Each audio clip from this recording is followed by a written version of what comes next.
Inyoka ayibona abantu abadala. Ngiyazika izwakala kahle into engiyishoyo. Kodwa uma uzoyilalela kahle uyizwisise uzoyiza ukuthi isho ukuthini. Uma kufika inyoka phakathi komuzi wakini noma ulele ebusuku uphupha inyoka, lokho kusuke kuwuphawu lokukuvezela ukuthi sekukhona abantu abadala njengamanje. Asisakwazi ukukhuluma nogogo, khuluma kokuthethene nezinto, amavasha abahlosile bathi uzokhuluza ukhokho bewe. Asisakwazi ukukhuluma nogogo, bunga yezinto wewo. Sakhuleka kunina abakhulu, hayikhona bogogo nomkhulu. Igama umfoka mbathi itsizwa simbiza ngonduna kanjaba. Hayikhona yasuke yahlala, impungu sihlephlela ulwazi. Izinto zaqala zakhanya nenkinga zaphela emphela njaba. Isizwe kithi siyakhala, sekhona nenyanga zamanga. Izinto sakithi siyahamba engathi sekhona abafundisi bamanga. Kwathi ngithi kunina benkashana kaMenzi yaphuza umlaza ngameva yabhula umlilo ngamahlamvu abanye bocima ngamanzi. Nina belembe leqamanya amalembe ngokukhalipha usishaka kashayeka ngemanzi ngesabuthi ushaka. Ushaka kuyinkosi yasemashobeni. Angiphinde ngibingelele futhi umhlaba wonke nasendaweni zonke la kuhamba kufinyele khona umfanekiso oqoshiwe. Uma kuthi umusha kule channel ibizo lami ngumlekeli lokambanjwa, impunga yesintu, umshana wakofuze fulele umashiya amahle sengathi azoshumayela. Umzukulu kaMdumo, umdumo kaThumbu, uThumbu kaPheshe, uPheshe kaMaguyane, uMaguyane kaVaphi, uVaphi kaNokhonje. Kuhlala kuyintokozo ke bafowethu ukuthi ngifike la ku channel lethu enkulu ngizonisikela kwelinonile la kuhlelo lethu la sithi khona sikreza kogwansile. Mina ke insizwa zingibiza ngonduna kaNdaba untombizi yamncumela insizwa zemkhombisi nalesincane saphuma ehlathini ekseni ngovisa vuthulwa ngoba sigcela amabethe. Ngikhole likhola ngenhliziyo engalibhanda kancane esontweni ugxamgxama umsathe enkakane lakha lathi ngihamba litheselo sitha lathi ngahamba. Ngumjabulelo kumamatheka komkakhe ngoba njalo memamatheka ukuthi faca umuntu wentombi ezithi zingabuka kuhluma ihlahla sothando ngaphakathi enhlizweni kuxega isimilo maqede isikhodla amasokazi. Hayi bafowethu, zikhona incwadi esizilobayo siyimpunga yesintu. Sithini isintu? Amava ahlabahlosile uyokhuluza ukhokho. Laba bafowethu ngiyimpunga yesintu angizuba mude, ngizoba mfishane kakhulu. Ngizosika elijikayo. Kukhona umuntu othe impunga yesintu ngiyacela ukuthi usicacisele kabanzi ngezilwane lezi ezivela emaphupheni ethu naphakathi kwamagceke emizi yobaba bethu, ezinye zithi mazibonakala bese kuthiwe abantu abadala. Uma ufunda incwadi esihloko sithi amava ahlabahlosile, kukhona isihloko lapha esilobe ngaso esithi izimpawu zamathongo nemibiko yawo. Amava ahlabahlosile, izimpawu zamathongo nemibiko yawo. Silobile lapho bafowethu sachaza kabanzi. Omunye umuntu uba nombono wokuthi abantu abadala kungani babe inyoka, abantu abadala kungani babe isithwalambiza, abantu abadala kungani yabona nje babuza imibuzo eminingi eyahlukene. Namuhla ke ngiyimpunga yesintu ngifisa ukuthi ngizokwenza kube nogwaja omhlophe ugijima ehlungwini. Abantu abadala bafowethu abayona inyoka. Inyoka ayibona abantu abadala.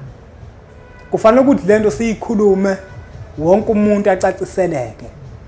Yonke into kufanele ukuthi siyichaze izwakala. Inyoka ayibona abantu abadala. Ngiyazika izwakala kahle into engiyishoyo. Kodwa uma uzoyilalela kahle uyizwisise uzoyiza ukuthi isho ukuthini. Uma kufika inyoka phakathi komuzi wakini noma ulele ebusuku uphupha inyoka, lokho kusuke kuwuphawu lokukuvezela ukuthi sekukhona abantu abadala njengamanje. Uma uzophupha inyoka uyigaxile njalo njalo, lokho kuwuphawu lokuthi wena wembethwe abantu abadala. Hayi ukuthi inyoka qobolwayo ibona abantu abadala. Kodwa ngesizathu sokuthi ngaso sonke isikhathi masiyibona inyoka ifike ekhaya, ngoba akuzona zonke inyoka ezifike ekhaya, kodwa kukhona uhlobo lithile lwenyoka okanye lwezilwane ezithi mazifike emagcekeni imizi yobaba bethu nomkhulu bethu bese sibona ukuthi ke sekukhona abantu abadala njengamanje.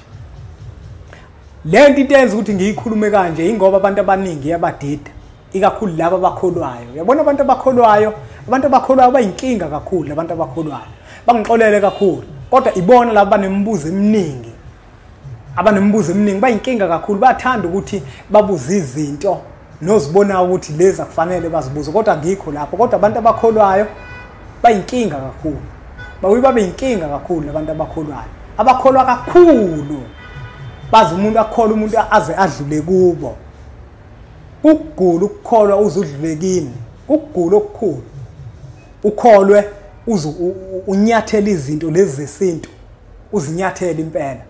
Angazi impela lezi zesintu zona ukuthi zaba nebhadilini. Umuthi bavele bawushaye nje, bawuhlikize nje bathi into yasesihogweni. Kodwa umuntu umegula uyakwazi ukuthi agijima ekadokotela lo wasentshonalanga. Udide ukuthi kanti akona yini umuthi loya. Uma kukuthi kuyakholwa umuthi awuzwani nawo wena, musu kuye esibhedlela, musu kuye kadokotela ngoba nazo yinyanga lezo. Lesibhedlela namakhemisi ohamba uye kuona isigodlo leso. Mhlawumbe kusafuna sikuchazele ukuthi yini isigodlo. Isigodlo lezo uma uzofika udokotela kuxilonge lapha kuxilonge isigodlo sakhe leso ukuthi yena usebenza ngendlela yesilungu. Bese nathi sizosebenza ngendlela yomkhulu bethu, ngendlela yabantu abampisholo. Angiyona-ke inyanga mina, ngimpunga yesintu. Kodwa ngiyabakhulumela bona ozakwethu ngoba imithi yabo iyashawa kakhulu leyesintu. Ongazi ukuthi abantu uyabenzana. Ngoba umuthi lona wesintu ngeke sakubalekela ukuthi iwona impela oyinsila yethu. Amakhambi lawa, izihlahla lezi. Izihlahla lezi bafowethu. Manje abantu abakholwa bathanda ukuthi bazicindezele kakhulu lezi zinto kuyizona ezethu. Udide ukuthi kanjani kodwa kube ngingekho lapho. Inyoka ke bafowethu mawuphupha inhlwathi omunye umuntu kuyenzeka ukuthola ukuthi uzoba nayo. Asikuphikisi konke lokho. Asikuphikisi konke lokho. Ngoba mayifika njengamanje ifika ihlala la kumina. Vele lokho kuveza kona ukuthi abantu abadala bakhona la. Makufika inyoka nje emagcekeni omuzi wakini ngelilanga ngakhuza ukuthi abantu abangazishayi inyoka. Okungenani umuntu akafune athole. Ngoba mushayona leyo nyoka la kusehlukini ukuthi manje ushaya abantu abadala. Hayi kodwa ukuthi le nyoka iyona eyabantu abadala cha. Iwuphawu lwabantu abadala. Uma sekufike yona yinkomba zokuthi sekufike abantu abadala. Ngenzela nawe okholwa ukuthi ke ukwazi ukuyizwa lento. Ngoba manje uyizwa kahle, ukukholwa kwavalile amehlo nezinto okuyizona awuziboni ngoba nako uvinjwa ukukholwa wena, uvinjwa ukukholwa. Hayi mina ngizongixolela mina makholwa kodwa uma nisashaya into zesintu nami ngoyishaya inkolo ngeke ngayishaya inkolo. Uma nje inkolo bafowethu eshaya into zesintu nje hayi angizwani nje nayo mina. Angizwani futhi angikusaba ukukusho lokho, angikusabi nje ukukusho lokho. Omunye umuntu ke uzoba nombuzo wokuthi kungani kuzoba yilezilwane esizisabayo kangaka? Kungani kuzoba inyoka? Kuyaba izithwala mbiza. Uyabona? Kuyaba izithwala mbiza nokunye. Kodwa uma emagcekeni omuzi wakini kuzofika inyoka, na kanjani uzoba nokwethuka? Ngenkathi inyoka ethile ifika emagcekeni omuzi wakini iyakutshela ukuthi sekufike abantu abadala abawulohlobo. Kwesinye isikhathi kuyenzeka kufika inyoka emagcekeni omuzi wakini ewuphawu labantu abadala abangcolile abadinga ukugezwa.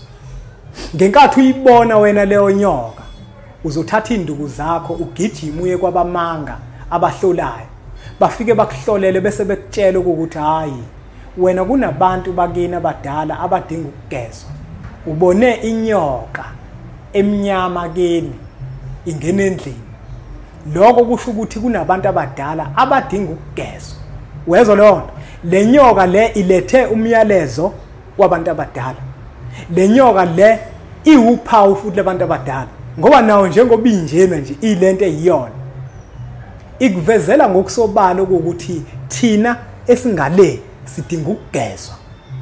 Iphinde futhi kube khona inyoka ekuvezela ukuthi eduze kwakho manje sekukhona ithongo lenhlanhla. Phakathi komuzi sekungene ithongo eliphethe inhlanhla. Phakathi komuzi sekungene amakhehla. Nakuzithwalambiza kuyaba ngokunjalo. Phakathi komuzi uthola ukuthi ekhaya kuzovele kugcwala izithwalambiza ezikuhlaza. Kuyakuvezela ukuthi kukhona ogogo basekhaya. Kube khona izithwalambiza ezigqwalile, ezibrown okanye ezimthuku. Kuyakuvezela ukuthi sekukhona amakhehla akhona phakathi kwekhaya. Hayi ngoba naku kuyisona isithwalambiza esiwumuntu omdala. Kodwa masifikile ngaleso sikhathi ecishe ngayisho ngesilungu lento. Kodwa masifikile ngaleso sikhathi siziveza okanye sisuke sesibika ukuthi sekukhona uhlobo oluthile lomuntu ongasekho wale ekhaya. Ngoba manje abantu abaningi basigadla kakhulu masithi inyoka ethile yabantu abadala. Sisuke sikusho lokho ngoba isuke iveza bona abantu abadala ngaleso sikhathi. Ukufika kwayo kusuke kusikhombisa ukuthi sekukhona bona abantu abadala. Uma vele kungavele kuqhamuka imbuzi nje sothula nathi ngoba imbuzi vele isilwane sasekhaya esihlala ngaso sonke isikhathi sisekhaya. Mangavele kuqhamuka inkomo nje sothula vele. Kodwa makuqhamuka isilwane singasijwayele yilapho sothuka khona bese sifuna ukwazi ukuthi kusho ukuthinike ukufika kwale nyoka. Bese siyachazela ukuthi cha sekufika ikhehla lasekhaya elidala. Abantu abadala vele izinto zabo bazenza ngendlela ejulile. Kufana noma ulele ebusuku unephupho. Abantu abaningi bake umuntu akhala athi mina abantu bakithi angibaphuphi. Esho ngoba naku umuntu engakaza babone bona ziqu zabo. Ungababona abantu bakini ziqu zabo bona akusho ukuthi abafiki kuwena ekubeni kodwa mawulele bese ube namaphupho. Kuyenzeka kwesinye isikhathi uthola ukuthi umuntu owembethe wena okhiye kuwena mina nje impunga yesintu. Impunga yesintu iyakwazi ukuthi mayivela izodlulisa inkulumo idlulise ngami. Ngiphuphe mina kukhona into ethile engiyenzayo kanti leyo nto ayenziwa yimina. Sithi mase sesiwulalela umongo wephupho. Umuntu esekuhlaziyena bese kutshela ukuthi hayi bekungewena loyo bewenza ukuthi bekuyithongo lakho elikwembethe belenza lokho. Ngoba amaphupho bafowethu ayinto ejulile kakhulu. Omunye umuntu khona enye insizwa ithi lensizwa mina mpunga yesintu ngaba nephupho ngihleli nobaba wentombazane engithandana nayo. Sikhuluma ukuthi asiganiselane ngalentombazane. Ngiyimpunga yesintu ngabe sengimtshela ngithi hayi lalela lona wambona kwangewena kwangena futhi uyise wayo leyo ntombazane. Kodwa wena wawukade wena uyisimo sethongo lakho. Yithongo lakho lelo elalixoxa nethongo labo kantombazane. Benza isivumelwano sokuthi nina nobabili gananani.